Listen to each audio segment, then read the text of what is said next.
Every 40 seconds in the United States, a child becomes missing or is abducted. One child out of each 10,000 missing children reported to local police is not found alive. About half of the kidnapped children in the United States are 4 to 11 years old. Don't let child abduction happen to someone you love. Act now by making donations to the Soldiers and Kids program. With your donations, the program assures an increase in the chance of a kidnapped or missing child's safe return and the capture and conviction of the persons responsible.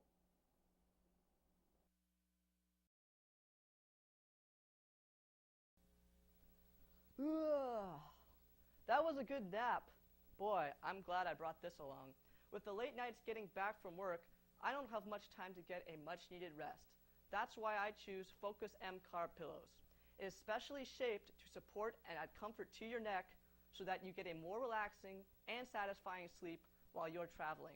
It is soothingly silky and soft, which gives your neck and your body a much-needed break from the constant stress you deal with in everyday life.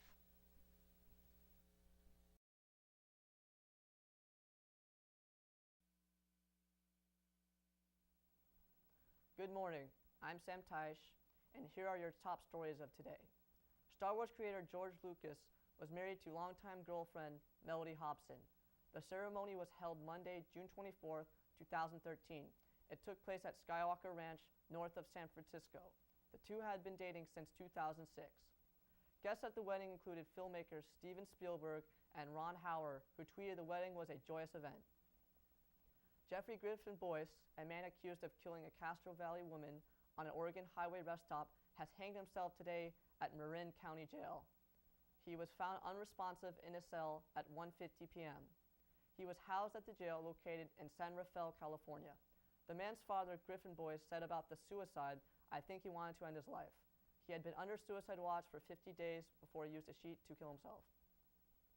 In Paris, a mother faces a $12,000 fine and 3 years in jail for dressing as her 19-year-old daughter to take the SAT exam. According to the British Telegraph, the mother did this to get high marks on the exam for her daughter. She attempted to trick exam supervisors by wearing makeup, Converse tennis shoes, and low-waist jeans. I'm Sam Taish. Thanks for watching.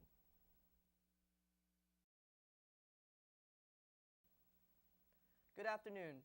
I'm Sam Taish. Center fielder Angel Pagan will undergo an operation Tuesday to repair the hamstring tendon behind his left knee. He will be out for about 12 weeks. Pagan was injured on May 25th in the 10th inning, in which Pagan continued to play and hit a home run. He will have surgery at the Kurland Jobe Clinic. Pagan re-injured his tendon during a minor league rehab start. Boston Celtics coach Doc Rivers announced Sunday he is leaving his position in hopes to be the new coach for the Los Angeles Clippers. Boston Celtics general manager Danny Ainge said about the decision, he felt like it was time for a change. Sixth Man of the Year J.R. Smith told the New York Knicks Tuesday that he will decline the option in his contract for next season and become a free agent. Smith stated he believed he could make much more than $2.9 million that he was scheduled to earn next season as a result of his decision. Thanks for watching. I'm Sam Taish. See you next time.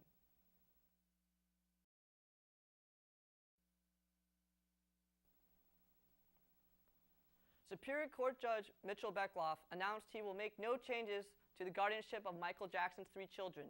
The news was broke on Tuesday, June 25th. Beckloff's decision was made after 15-year-old Paris Jackson was hospitalized on June 5th. Authorities reported she took Motrin pills and cut her arm with a kitchen knife. Oscar winner director Sam Mendes has followed Skyfall with a Sky's the Limit return to the stage, a technically spectacular musical version of Charlie and the Chocolate Factory. Mendes attended the opening night of his musical on Tuesday, June 25th. The event occurred at Drury Lane Theatre in central London. Producers are hoping Charlie and the Chocolate Factory will be a stage hit to match Mendes' screen James Bond blockbuster. Halle Berry appeared before a legislative committee in California on Tuesday to testify in support of a new anti-paparazzi bill preventing snappers from taking pictures of celebrity children. The reason for her decision, Berry said, she was speaking out as a mother of a daughter and the baby boy in my belly, and added, if it, the law, passes, the quality of my life and my children's lives will be dramatically changed. Until next time, this is Sam Taish signing off. Good night.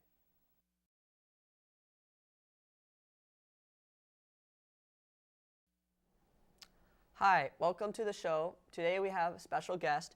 He is a type designer and a beer and food enthusiast. Jim, welcome to the show. Thank you. Good to be here. Thanks for inviting me. Yeah. So I guess I'll start off. How did you start type designing or font designing, as you would like to call it? Well, I originally got into hand lettering, and that evolved into type design because there's a big need for type designers. I was going to be into illustration as well, and so I studied drawing. But there seemed to be a bigger need for type design and hand lettering than there was for illustration, so I sort of got funneled into that field. When I was 13 years old, my dad taught me how to do calligraphy, and then when I left home when I was 18, I built a whole business around my calligraphy. I did sign painting, design work, illustration, and I specialized, and it sort of funneled me into the specialty of lettering.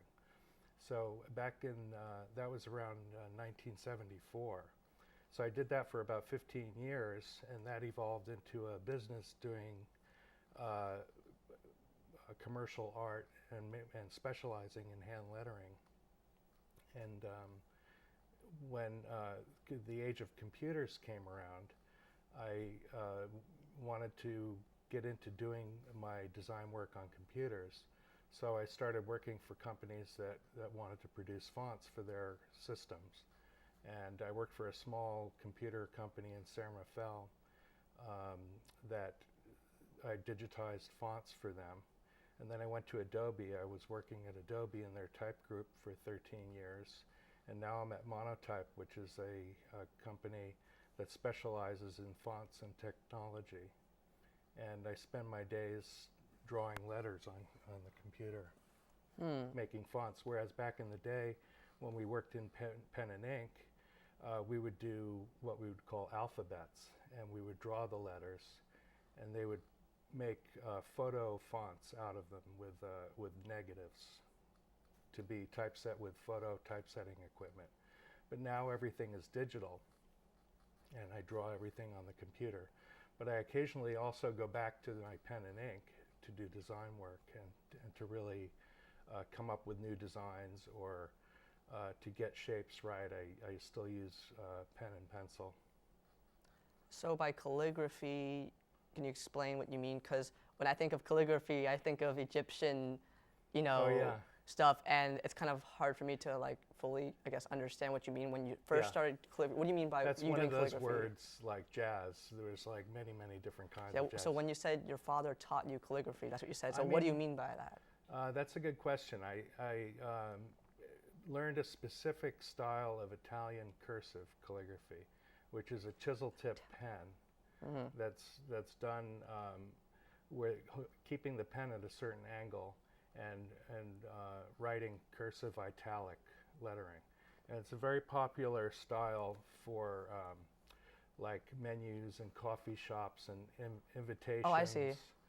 And that's really, and plus it involves proper letter proportion and teaching me about spacing of letters and things that I needed to know about type design work.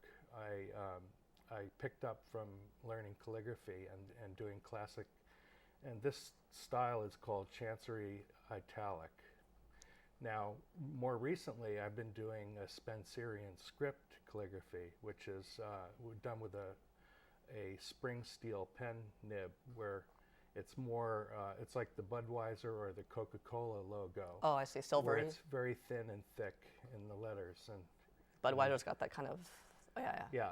So the harder you press on the pen, the wider, the thicker the line is. Okay. And you do a very sloped italic with very thick thicks and real thin hairlines. And I've been doing that kind of calligraphy, which is also another kind of calligraphy. Well, now that you're talking about that, it makes me think of like the Japanese, what was it? Like the Japanese kind of do that, don't they? Brush, yeah. What's that called again? I think it's also same thing, calligraphy. Yeah. So it's the same kind of thing, It's, but Japanese letters instead of American letters, right? Right. It's Japanese kanji, I think is one Yeah. name for the Japanese letters. and also in China and Arabic also. Arabic is a very calligraphic style.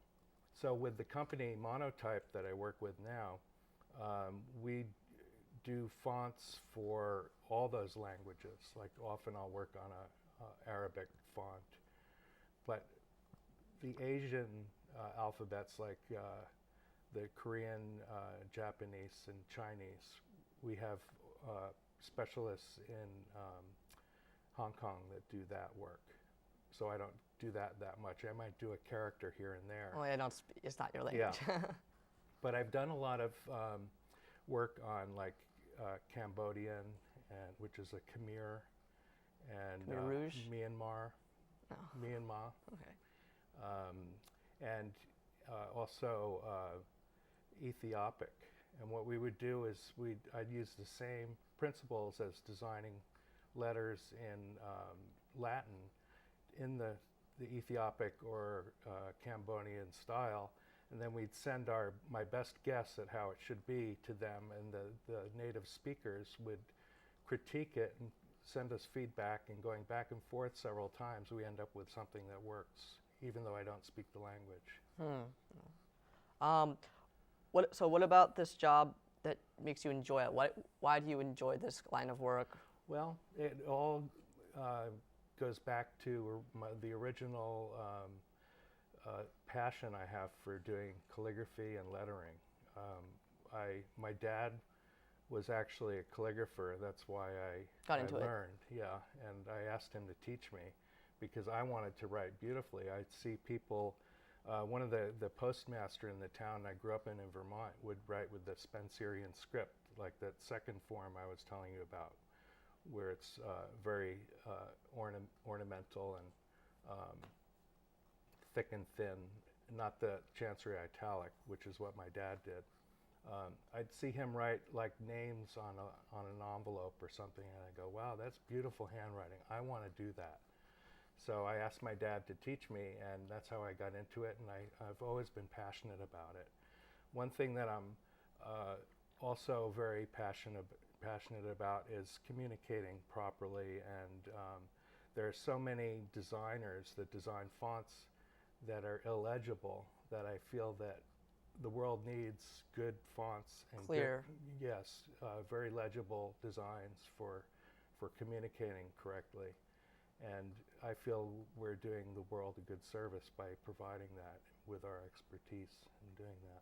I know what you mean. I see like with like the sodas and maybe the commercials, you see all these wacky, like crazy designs, and it's just like, I can't read that, right? Yeah, especially when some letter is confused for another letter. Like you'd see a lot of sign painters do that, but there aren't very many professional fonts that you can buy that are done poorly like that. Usually they're done pretty well, but like when some sign painters do some things, like they'll put a swash on an I, and it'll make it look like a P. So you won't be able to read the word because what is that, an I or a P? You know. So it's interesting to note that you worked on the font of the Gatorade logo and the Rolling Stone logo, correct? Yes. So can you talk about how that came about a little bit? Sure. Rolling Stone magazine originated here in San Francisco, and I don't. It's before your time, but the first cover had a very ornate hand-inked logo for the Rolling Stone, and my buddy Jim Parkinson, who I was working with in Oakland, got the job to design fonts for the magazine. So we would draw. At that time, it was phototypositor fonts. So we would draw characters of the alphabet, and they would make photo fonts out of them. So they switched from this very ornate hand-inked thing that somebody did here. Like I shouldn't say who I think it is because I might be wrong, but somebody who did that original logo, they switched from that to an italic version of the fonts we were drawing that had a drop shadow on it, and it just made it look more like a magazine logo. So when All right, sorry, gonna That's have okay. to cut you off there. Sorry, Okay. I mean, we are all out of time. If you'd like to find more about Jim, how can they contact you? You can Your business. contact me through Monotype, Jim J. Wasco, or jim.wasco@monotype.com. And you could see my bio and more information about me on our website, fonts.com or monotype.com. All right, thank you for being here. Thank you, Sam. Okay. Oh, I don't know if they hope they did.